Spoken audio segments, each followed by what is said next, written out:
सलामकुम दोस्तों। मेरा नाम शेख नुमान है और मैं एडवोकेट हाई कोर्ट हूँ। और आज का हम बकायदा फॉर्मली आगाज़ करते हैं अपने थर्ड डे सेशन का, जो कि हमने tax income tax return filing के ऊपर से स्टार्ट किया हुआ है। प्रीवियसली हमने टैक्स के बारे में सीखा, टैक्स होता क्या है, टैक्स की टाइप्स के बारे में सीखा, और आपको बताया कि इन चीज़ों के ऊपर टैक्स लगता है। फिर आपको बताया कि गवर्नमेंट आपसे टैक्स किस तरह चार्ज करती है। फिर हमने आपको ये बताया कि किन किन हेड्स में गवर्नमेंट आपसे टैक्स चार्ज करती है। फिर आपको हमने उनके स्लैब्स के बारे में बताया। फिर उसके अलावा हमने प्रैक्टिकल सेशन में आपको पोर्टल जनरेट करना सिखाया, यानी कि एनटीएन जनरेट करना सिखाया। फिर इसके अलावा मैंने आपको डिफरेंट फॉर्म्स के बारे में बताया, एक जनरल प्रीव्यू दिया। बहुत सारे मेरे दोस्त जो हैं वो कहते हैं कि हमें जो है प्रैक्टिकल की बजाय जो है सर हमें ज़रा सॉरी थ्योरेटिकल की बजाय हमें प्रैक्टिकल जो है ज़्यादा नॉलेज सिखाएं, यानी कि हमें एफबीआर आईआरएस के बारे में विजिट करवाएं या उनके बारे में चीज़ों को ओपन करें। तो उनकी रिक्वेस्ट को एक्सेप्ट करते हुए आज से हमने ये डिसाइड किया है कि आज से हम जितने सेशन करेंगे वो प्रैक्टिकल सेशंस होंगे, आईरस के पोर्टल के ऊपर होंगे, और आपको नॉलेज दी जाएगी आईरस के पोर्टल के बारे में। तो आइए चलते हैं फॉर्मली हम आईरस के पोर्टल के ऊपर। मैं आपके सामने स्क्रीन शेयर करने जा रहा हूँ।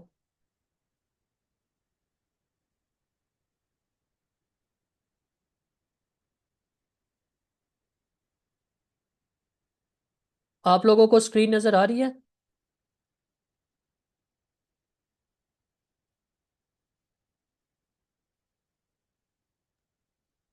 नहीं सर। ठीक है, मैं इसको ओपन कर देता हूँ आपके सामने स्क्रीन को।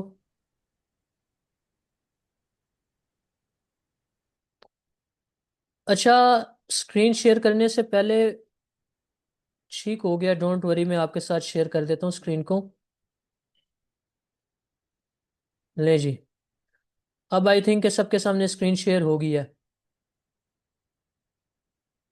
तो आज से हम बकायदा आगाज़ करते हैं। जनरल व्यू मैंने आपको एफबीआर पोर्टल के बारे में बताया था, क्योंकि बाकी जो चीज़ें मैंने सिखा दी उनको रिवाइज करने का फ़ायदा नहीं है, हमें आगे बढ़ना चाहिए। वैसे भी हमारे पास टाइम शॉर्ट होता है और लिमिटेड होता है। तो लास्टली मैंने आपको पोर्टल जनरेट करना सिखाया था। पोर्टल जब हम जनरेट कर लेते हैं, यानी कि जब हम एनटीएन जनरेट कर लेते हैं, तो उसके बाद हम बकायदा फॉर्मली जो है हम एफबीआर के पेज पे लॉग यानी कि आई पोर्टल पे आ जाते हैं। इधर मेरे पास मेरे एक दोस्त हैं, उनका एक पोर्टल ओपन है। तो आप देख सकते हैं अपनी स्क्रीन्स के ऊपर, ये एफबीआर का इस तरह का पोर्टल होता है। जब आप इसके अपने एनटीएन रजिस्ट्रेशन कर लेते हैं, फिर आप जब उसका लॉगिन करते हैं, तो आपने देखा होगा ये आपके सामने 8 बॉक्सेस, डिफरेंट बॉक्सेस नज़र आए हुए हैं। मैं रिटर्न पे जाऊंगा, लेकिन उससे पहले आपको ये बता दूं, ये एक बहुत इंपॉर्टेंट और मालूमात वाली चीज़ है, ये आपको पता होना चाहिए। अच्छा, ये बॉक्सेस क्या हैं? इन बॉक्सेस के बारे में मैंने आपको जनरल व्यू दिया था, लेकिन आज थोड़ा सा इस पे बारे में डिटेल बताऊंगा आपको। अच्छा, ये जो पहला हमारा बॉक्स है ना, ये बताता है कि आपको रिटर्न फाइल करने के लिए किन डॉक्यूमेंट्स की ज़रूरत है। अगर आप इसके ऊपर क्लिक करेंगे तो ये रिक्वायर्ड डॉक्यूमेंट्स पे आ जाएगा। ये आपको बता देगा सैलरीड पर्सन के लिए और बिजनेस इंडिविजुअल के लिए किन किन चीज़ों की ज़रूरत है। कि आपके पास बैंक स्टेटमेंट होनी चाहिए, आपके पास सैलरी स्लिप होनी चाहिए, आपके पास यूटिलिटी बिल होनी चाहिए, अगर आपने कोई लोन लिया है तो उसकी रिसिप्ट होनी चाहिए। इसी तरह बिजनेस रिटर्न के साथ है, अगर आपका बिजनेस जो है रजिस्टर्ड है सेल्स टैक्स के साथ, तो आपके पास उनकी इनवॉइसेस होनी चाहिए, और वो सारी चीज़ें, बैंक स्टेटमेंट्स होनी चाहिए, आपके एक्सपेंसेस का रिकॉर्ड होना चाहिए, और बहुत सारी चीज़ें हैं जो कि आप देख सकती हैं।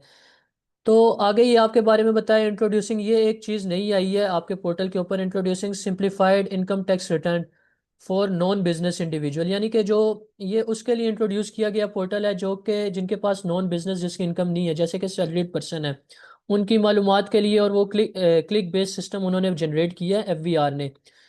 अच्छा, आपको एक और मज़े की बात बता दूं कि एफबीआर ने 2025 में एक ऐसा सिस्टम अपडेट कर दिया है कि अगर आपकी इनकम, आपके एम्प्लॉयर ने आपका कोई टैक्स डिडक्ट किया हुआ है, तो वो ऑटोमेटिकली जनरेट हो जाती है।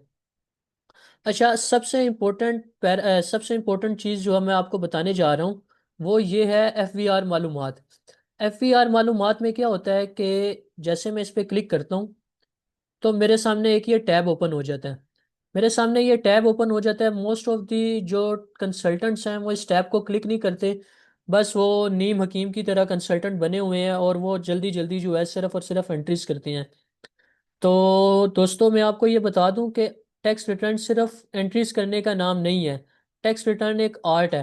और ये आर्ट ही है जो आपके क्लाइंट को फेवर, जो आपके क्लाइंट को जो है एक बेहतर टैक्स पेयर भी बनाता है और एक बेहतर उसकी पोर्टफोलियो क्रिएट करने में मददगार भी साबित होता है। तो जब हमने एफबीआर मालूमात के ऊपर क्लिक किया तो आप ये देख सकते हैं हमारे पास ये ऑप्शन, ये एक नेक्स्ट टैब पे आ गया कि जिसके ऊपर लिखा हुआ है credit card, properties, educational expenses, vehicle payment and with holding, international travels, bank withdrawal. अच्छा, ये चीज़ें मैं आपको क्यों बता रहा हूँ? ये इसलिए बता रहा हूँ कि जब भी आपने रिटर्न फाइल करनी है, मैंने आपसे सबसे पहले ये कहा था कि आपने सबसे पहले अपने क्लाइंट को प्रोब करना है, यानी कि उसकी मालूमात आपने गैदर करनी है। आपने एक पेपर पेन लेना है, उससे पूछना है कि आप जनाब करते क्या हैं। आप सैलरी करते, आप मुलाजमत करते हैं, आप बिजनेस करते हैं, आपकी रेंटल इनकम आ रही है, आपकी एग्रीकल्चरल इनकम आ रही है। पहले आपने उससे सोर्स ऑफ इनकम पता करना है। सोर्स ऑफ इनकम पता करने के बाद आपने उससे पूछना है कि उसके एसेट्स कितने हैं। आपने उससे ये मालूमात हासिल करनी है कि आपके पास आपके बैंक अकाउंट्स कितने हैं, आपके बैंक अकाउंट्स में रकम कितनी है, आपके बैंक अकाउंट्स में कोई बड़ी ट्रांजैक्शन तो नहीं हुई, अगर हुई है तो क्यों हुई है। फिर इसके अलावा आपने उससे ये पूछना है कि आपने कोई एसेट को इन या आउट तो नहीं किया, यानी कि सेल या परचेज तो नहीं किया, आपने कोई इंटरनेशनल टूर तो नहीं किया, आपने कोई ऐसी, आपने एजुकेशनल एक्सपेंसेस तो नहीं किए, आपने क्रेडिट कार्ड तो नहीं, क्रेडिट कार्ड के लोन्स तो नहीं दिए। आपने उसको बकायदा प्रोब करना है। ठीक हो गया। प्रोब करने के बाद आपने उससे डिटेल लेनी है। अगर वो बिजनेस पर्सन है तो उससे पूछना है कि तुमने कितनी सेल की, तुमने साल में कितनी सेल की, यानी कि 1 जुलाई से लेके 30 जून तक की तुम्हारी सेल कितनी, उसमें तुम्हारी परचेजिंग कितनी, उसमें तुम्हारे एक्सपेंसेस कितने। ये जो चीज़ें हैं टैक्सेबल इनकम के बारे में मैंने आपको कल बताया था, जो मैं वक्त आगे मजीद भी बताऊंगा, कि आपका जो टर्नओवर होता है या जो आपकी ग्रॉस सैलरी होती है वो टैक्सेबल नहीं होती, जबकि उसके डिफरेंट पैरामीटर्स हैं। अच्छा, प्रोब करने के बाद आपने क्या करना है, सिर्फ क्लाइंट के ऊपर रिलाई नहीं करना। आपने एफवीआर मालूमात के को क्लिक करना है और इधर देखना है कि आया आपके क्लाइंट ने कोई चीज़ मिस तो नहीं की। ये वो पोर्टल है, यानी कि गवर्नमेंट ऑफ पाकिस्तान ने अपने तमाम डिपार्टमेंट्स को इंटरलिंक कर दिया है। अगर तो एसपीपी के, यानी कि स्टेट बैंक ऑफ पाकिस्तान के अंदर बेसिकली बैंक उसके अंदर काम करते हैं। अगर आपने कोई, आपके क्लाइंट ने कोई क्रेडिट कार्ड लिया है, उसकी कोई पेमेंट दी है या उसके ऊपर कोई टैक्स डिडक्ट हुआ है, तो जैसे ही आप इसके ऊपर क्लिक करेंगे आपका रिकॉर्ड आ जाएगा। आपने कोई प्रॉपर्टी सेल या परचेज की है, उसके ऊपर आपने 236 के 236C अगर दिया है तो वो इसका रिकॉर्ड इसके ऊपर आ जाएगा। अगर आपने कोई कैपिटल गेन हासिल किया तो इसका रिकॉर्ड इसके ऊपर आ जाएगा। अगर आपने अपने बच्चे की या फिर अपनी कोई एजुकेशनल फीस दी है, आपने देखा होगा आजकल, मैंने आपको पहले दिन भी बताया कि पाकिस्तान के अंदर क्या दुनिया के अंदर कोई भी चीज़ टैक्स फ्री नहीं है। हर चीज़ के ऊपर टैक्स है। एक पिन से लेके एक बड़ी से बड़ी आइटम तक टैक्स टैक्स नेट में आती है। ठीक है। तो एजुकेशनल एक्सपेंस किया है तो वो आपको एग्जेम्प्ट मिलता है, उसकी आपको एग्जेम्पशन मिलती है। फिर अगर आपने कोई व्हीकल सेल परचेज की है, उसके टोकन मनी जो आपने टोकन टैक्स जो दिया है उसका रिकॉर्ड यहाँ पे आ जाता है। आपने अगर कोई विद होल्ड की हुई है पेमेंट, उसका रिकॉर्ड यहाँ पर आ जाता है। इस जैसे ही इन डिफरेंट टैब्स पे क्लिक करेंगे, चूंकि ये जिस पोर्ट का मैंने पोर्टल ओपन किया है ये एक बिल्कुल सादा सा आदमी है, इसकी सिर्फ और सिर्फ सैलरी इनकम आती है। अच्छा, अगर उसने कोई इंटरनेशनल ट्रैवल किया हुआ है तो उसका रिकॉर्ड आ जाएगा। आपने जब टिकट परचेज की, टिकट के ऊपर आपसे जो एडवांस टैक्स लिया उसका रिकॉर्ड आ जाएगा। और फिर ये जो बैंक विड्रॉवल है इसके ऊपर जो आपने टैक्स दिया वो सारे चीज़ें आ जाएंगी। अच्छा, इस सारी चीज़ को बताने का आपको पर्पस क्या है? पर्पस ये है कि आप जब इन चीज़ों की तरफ आएंगे, जब आपको पता चलेगा कि आपके क्लाइंट ने किस चीज़ पे कितना टैक्स दिया है, तो वो टैक्स जो है आप इनकम टैक्स रिटर्न में डिक्लेयर करेंगे। और अगर आपके क्लाइंट ने उसके एडमिटेड टैक्स से ज़्यादा टैक्स दिया तो आप उसका रिफंड क्लेम करेंगे। वो कैसे करेंगे वो हम अगले आगे आने वाले सेशंस में बताएंगे। जैसे कि मैंने आपको बताया, एजुकेशनल एक्सपेंस अगर आपने किया है तो वो आपको उसका रिफंड मिल सकता है।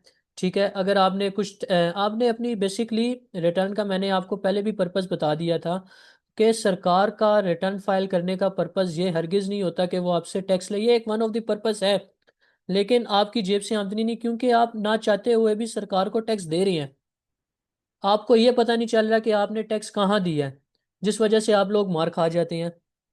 आप हर चीज़ परचेजिंग के दौरान आप टैक्स दे रहे हैं, यहाँ तक कि अगर आप यूटिलिटी बिल्स के ऊपर देखें, जैसे जो बिजनेसमैन है जिनके कमर्शियल कनेक्शंस हैं, वो देखेंगे कि आप उसके ऊपर भी इनकम टैक्स दे रहे हैं।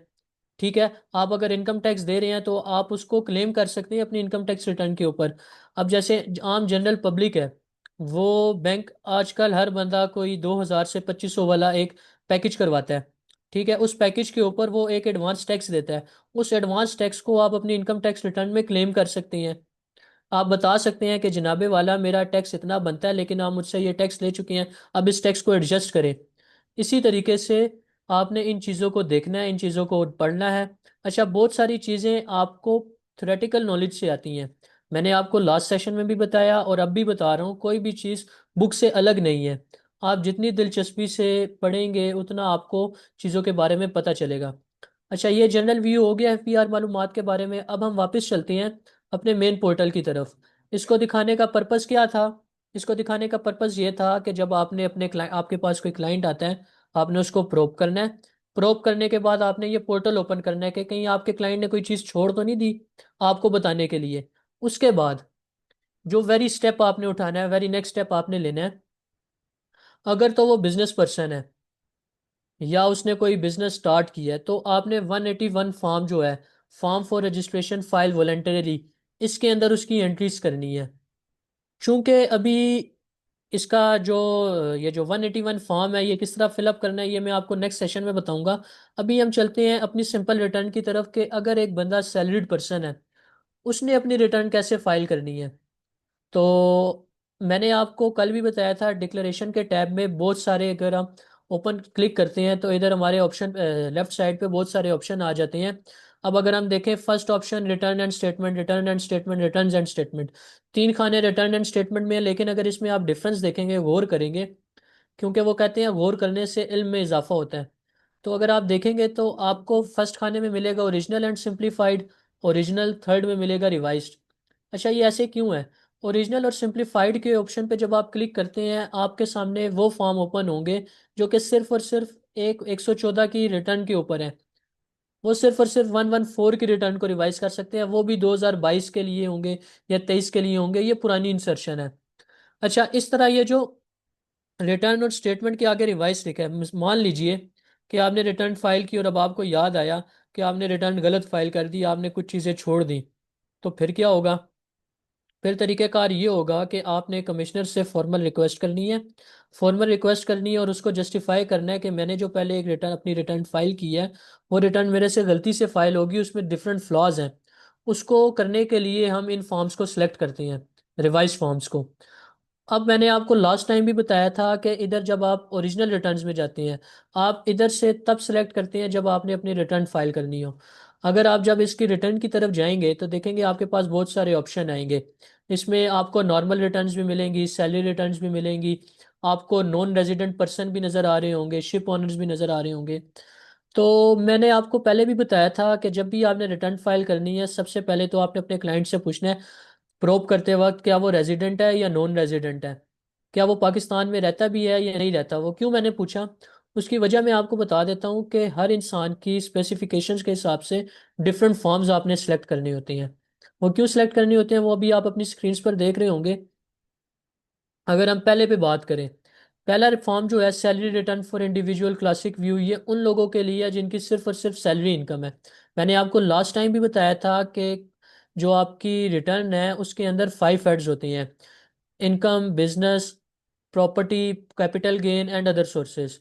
लेकिन ये फॉर्म सिर्फ उन लोगों के लिए जिनके पास सिर्फ और सिर्फ सैलरी इनकम है। अब बहुत सारे ऐसे लोग हैं जो सैलरी भी ले रहे हैं, जो बिजनेस भी कर रहे हैं, जिनके पास प्रॉपर्टी से भी आ रहा है, जिन्होंने अपने शेयर्स भी लिए हुए शेयर मार्केट से, और उनकी अदर सोर्स, यानी कि जिनके मल्टीपल सोर्स ऑफ इनकम से, हेड से इनकम आ रही है।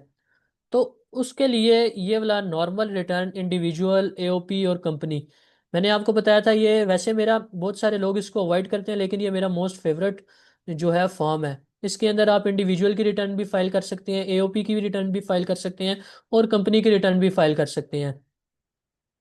और इसी तरीके से मैंने आपको ये simplified return for manufacturer, manufacturer जो होगा, ठीक है, वो अपनी रिटर्न इसमें फाइल करेगा। अब जो ट्रेडर होगा वो अपनी रिटर्न इसमें फाइल कर सकता है। फाइनल टैक्सेशन जिनके ऊपर लगती है, फाइनल टैक्सेशन। अच्छा, एक बहुत बड़ा कंसेप्ट होता है मिनिमम टैक्स रिजीम का, नॉर्मल टैक्स रिजीम का, फाइनल टैक्स रिजीम का। अच्छा, ये तीन वो ऐसे कॉन्सेप्ट हैं जिनको हम आगे डिस्कस करेंगे। बहुत सारे दोस्तों ने कहा कि थ्योरेटिकल चीज़ें नहीं बतानी, जिसकी वजह से मैंने आज के सेशन को थ्योरेटिकल चीज़ों से थोड़ा सा बाहर रखा। लेकिन ये जो मेन कंसेप्ट है, normal tax regime, final tax regime और मिनिमम टैक्स रिजीम, इसको हम कल डिस्कस करेंगे। और कुछ इंपॉर्टेंट डेफिनेशंस को भी पढ़ेंगे, क्योंकि जब हम वो पढ़ेंगे तो आपको चीज़ें क्लियर होंगी। तो इसी तरीके से आपके सामने ये डिफरेंट आ जाते हैं।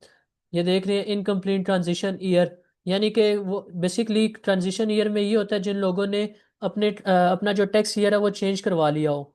मिसाल के तौर पर आप अपना टैक्स ईयर चेंज भी करवा सकते हैं। अगर आप कोई कंपनी है, आप कहते हैं कि मेरा जो टैक्स ईयर है वो आप स्टार्ट कर दें, लेकिन वो कैसे होगा, पहले आपने उसकी फॉर्मल वो लेनी होगी, परमिशन लेनी होगी कमिश्नर से। अच्छा, फिर इसी तरीके से ये देख रहे हैं आगे वेल्थ स्टेटमेंट। मैंने आपको कहा था कि वेल्थ स्टेटमेंट जो है बहुत ही इंपॉर्टेंट आइटम है। आपकी रिटर्न तब तक फाइल नहीं होगी जब तक आप अपनी सोर्स ऑफ इनकम प्लस अपनी वेल्थ स्टेटमेंट को सबमिट नहीं कर सकते। अब ये देखें, ये जो फॉर्म है, non resident Pakistan origin person having no source of income in Pakistan. अच्छा, फर्स्ट सेशन में मेरे दोस्तों ने किसी एक दोस्त ने एक सवाल किया था, अगर एक बंदा वो बाहर के मुल्क में काम करता है और उसने फिर भी रिटर्न फाइल करनी है, मैंने उन्हें कहा था जी बिल्कुल रिटर्न फाइल करनी है। उन्होंने ये वाला फॉर्म फाइल करना है। उन्होंने क्या बताना है, ये फॉर्म उन लोगों के लिए जिनका पाकिस्तान में कोई सोर्स ऑफ इनकम नहीं है, लेकिन उन्होंने अपनी वेल्थ स्टेटमेंट को जस्टिफाई करना है। और प्लस उन्होंने इस जैसे ही आप ये फॉर्म को करेंगे, इसमें आपने जस्टिफाई करना होगा कि आपने कुछ चीज़ों के ऊपर टैक्स दिया। मिसाल के तौर पे मैंने आपको बताया था कि नॉन रेजिडेंट पर्सन वो होता है जो 183 डेज से कम पाकिस्तान में रहा हो। ठीक है। अब अगर वो 183 डेज में से कम पाकिस्तान में रहे, तो जाहिर सी बात है वो जब पाकिस्तान में आया, उसने मोबाइल के ऊपर टैक्स दिया होगा। वो जब आया तो उसने बहुत सारी चीज़ों के ऊपर, कुछ ना कुछ टिकट्स की सेल परचेज के ऊपर टैक्स दिया होगा। तो उन टैक्स रेशोज को हम जस्टिफाई करते हैं, प्लस उसकी वेल्थ स्टेटमेंट हम फाइल करते हैं। अच्छा, 116A जो है, फिर हम ये फाइल करते हैं फॉरेन इनकम और एसेट्स को डिक्लेयर करने के लिए। इसी तरीके से सीवीटी फाइल करते हैं फॉर फॉरेन एसेट्स के ऊपर। नॉन रेजिडेंट शिप ओनर या चार्टरर, यानी कि जो शिप ओनर्स है वो ये फाइल करते हैं जो नॉन रेजिडेंट है। ठीक है। इसी तरह एयरक्राफ्ट ओनर्स हैं, सिंप्लीफाइड रिटर्न फॉर एसएमईज हैं, SMEs having turnover up to 25। SMEs जो है, ये स्मॉल मीडियम इंटरप्राइजेस को कहते हैं। ठीक है। तो ये उन लोगों के लिए होती है। फिर ये sales and federal excise return है। फिर ये null sales tax return and federal excise return है। अच्छा, ये आपको व्यू करने का पर्पस क्या था, ताकि आपके होराइजन को बोल्ड किया जाए कि रिटर्न सिर्फ सिंपल एक व्यू का या एक फॉर्म का नाम नहीं है। रिटर्न जो है एक आर्ट है, मैंने आपको पहले भी बताया और अब भी बता रहा हूँ। तो इन सारी चीज़ों को हम फॉर्मली फॉर्मली वे आउट में करेंगे। मेरा ख्याल है आज के सेशन में इतना काफ़ी है। अगले सेशन में मैं आपको सैलरी फॉर्म फिलअप करना सिखाऊंगा। हम स्टार्ट करेंगे नॉर्मल रिटर्न के पेज को सिलेक्ट करके।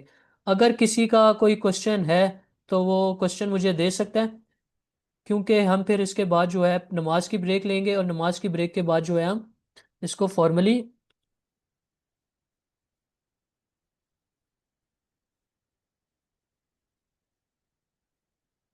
जी, अगर किसी का कोई क्वेश्चन नहीं है तो आई थिंक इस सेशन को हम यहाँ पे क्लोज करते हैं। अगर फिर भी कोई किसी दोस्त का कोई क्वेश्चन आता है, तो हम इस क्वेश्चन को व्हाट्सएप ग्रुप के अंदर जो है टेकअप करेंगे और उसको जो है डिटेल में समझाएंगे। सर, आप बुक्स का कह रहे हैं, अगर कोई 18 से कम है वो क्या करे? अरसलान साहब, मुझे ये चीज़ समझ नहीं आई, आप कहना क्या चाह रहे हैं? अगर कोई 18 साल से कम है तो वो रिटर्न फाइल नहीं कर सकता, वो मेजर में नहीं, वो माइनर में आएगा। विद होल्डिंग पेमेंट्स का जो सब्जेक्ट है, विद होल्डिंग पेमेंट वो होती है जो आपने विद होल्ड की हुई होती है। मिसाल के तौर पे जो बिजनेसमैन है, मिसाल के तौर, सर एक एक करके क्वेश्चन पूछे। फैज मलिक साहब ने विद होल्डिंग पेमेंट्स के बारे में पूछा है। मैं उनसे कहूंगा कि सबसे पहले तो आप अपना विद होल्डिंग के सेक्शंस को पढ़ें। मैं आपको सिंप्लीफाइड व्यू दे देता हूँ। विद होल्डिंग पेमेंट्स वो होती हैं जो जिसको विद होल्ड किया जाता है। आप विद होल्ड किया जाता है, जो कि सरकार जो है आपको बाउंड करती है विद होल्डिंग एजेंट बना के। लेट्स सपोज, अगर आप एक मैन्युफैक्चरर हैं, आपने मैन्युफैक्चरर हैं और आपके ऊपर सेल्स टैक्स अप्लाई होता है, और अगर आप इनपुट करते हैं तो आपके ऊपर जो टैक्स है, आपका जो जिससे आप रॉ मटेरियल परचेज कर रहे हैं, वो आपसे आपका टैक्स विद होल्ड करेगा। और फिर जो आपका जो बायर है, आप उसको जो प्रोडक्ट अपनी फिनिश प्रोडक्ट देते हैं, आप उससे गवर्नमेंट की तरफ से एक टैक्स जो है, गवर्नमेंट का टैक्स विद होल्ड करके उसको देते हैं। तो आप as a withholding agent payment को विद होल्ड करते हैं। ठीक है। तो विद होल्ड कहते हैं कि आपने गवर्नमेंट की बिहाफ पे टैक्स को विद होल्ड करना है और गवर्नमेंट को उसका गवर्नमेंट को ये पे करना है। ये सारी चीज़ें हम सेल्स टैक्स का बेसिकली मेन टॉपिक है। लेकिन इनकम टैक्स रिटर्न में हम इनको विद होल्डिंग एजेंट्स की जो विद होल्डिंग एजेंट्स हैं उनकी रिटर्न्स फाइल करते हुए हम इस चीज़ को जस्टिफाई करते हैं। तो इंशाल्लाह मुझे उम्मीद है कि इनकम टैक्स के बाद हम जब सेल्स टैक्स के सेशन की तरफ जाएंगे तो आपको इसके बारे में डिटेल नॉलेज देंगे, विद होल्डिंग पेमेंट्स के बारे में, विद होल्डिंग एजेंट्स के बारे में, विद होल्डिंग रिटर्न्स के बारे में। और इसमें बहुत सारी चीज़ें आप सीखने को मिलेगा ही। आई थिंक आज के लिए काफ़ी है सेशन। तो इंशाल्लाह 20 मिनट के बाद 7:50 पे हम अपना सेकंड सेशन स्टार्ट करेंगे। तो तब तक के लिए आप लोगों से अल्लाह सर हाफिज। एक क्वेश्चन है सर, एक लास्ट क्वेश्चन है। जी बोले। सर मैंने एक अपने वो छोटा सा ऐसे ही बनाया हुआ है, स्टेटस पे मैं लगाता हूँ कि मेरे पास से कोई टैक्स का है, कोई काम है तो करवा ले, कोई फाइल वगैरह बन जाए। तो मेरी स्ट्रीट में एक बंदा रहता है सर, वो इन ड्राइव चलाता है बेसिकली। और वो कह रहा था कि मैंने फाइलर बनना है। अब उसकी कोई जो है मंथली इस तरह इनकम कोई कंफर्म नहीं है, वो डेली बेसिस पे काम कर रहा है, उसकी ईयरली भी हमको कंफर्म नहीं कर सकते। तो सर उसको हम किस उसमें लेके आएंगे, उसको हम किस तरह फाइलर करेंगे? आप पहले मुझे ये बताओ कि वो किसी के पास मुलाजमत तो नहीं कर रहा, सैलरीड पर्सन तो बिल्कुल भी नहीं है वो। ठीक हो गया। वो सैलरीड पर्सन नहीं है, वो सैलरीड ठीक। पर्सन नहीं है, वो किसी की नहीं। गाड़ी चला रहा है और उस पे इन ड्राइव चला रहा है वो। सर जी वो अब सोल प्रोप्राइटर नहीं आ रहा, उसको हम कहते हैं सेल्फ एम्प्लॉयड पर्सन। ठीक है। जी। सेल्फ एम्प्लॉयड जी पर्सन जो बिल्कुल। होता है वो एक किस्म का बिजनेसमैन होता है, आपने उसकी बिजनेस रिटर्न फाइल करनी है। आप ठीक अपने हो आप गया। ठीक है ना, आप ये जस्टिफाई करें सैलरी के हेड में वो फॉल नहीं करता, क्योंकि वो किसी के एम्प्लॉयर एम्प्लॉय के रिलेशन में या मास्टर सर्वेंट के रिलेशन में नहीं है। ठीक है। आपके पास जब भी कोई आपका क्लाइंट आता है आपने पहले वो 5 हेड्स, हमेशा ये 5 हेड आपने अपने जेहन में रखने हैं। अच्छा, आपके पास कोई एक यूनिक आइटम यूनिक पर्सन आ गया, वो कहता है कि मेरा एयरक्राफ्ट कैरियर है, तो मैंने आपको बताया एयरक्राफ्ट कैरियर के लिए वो डिफरेंट फॉर्म है, उसके डिफरेंट परफॉर्म है, उसके ऊपर डिफरेंट रूल्स अप्लाई होते हैं। अच्छा, आपने इन ड्राइव ड्राइवर की बात की, तो इन ड्राइव पर्सन जो है, जो ड्राइवर है, वो किसी के पास मुलाजमत तो नहीं कर रहा, वो सेल्फ एम्प्लॉयड है। जो सेल्फ एम्प्लॉयड पर्सन है वो क्या कहलाएगा आपकी जुबान में? उसे हम बिजनेसमैन ही कहेंगे ना। तो वो बिजनेस इंडि, मैन ही होगा। वो इंडिपेंडेंटली काम कर रहा है। ठीक है। तो आपने उसकी बिजनेस रिटर्न फाइल करनी होगी। और कोई सवाल आपका? No sir, thank you so much. ठीक है ब्रदर, आज के सेशन को हम यहाँ पे ख़त्म करते हैं, इंशाल्लाह 7:50 पे फिर मुलाकात करते हैं।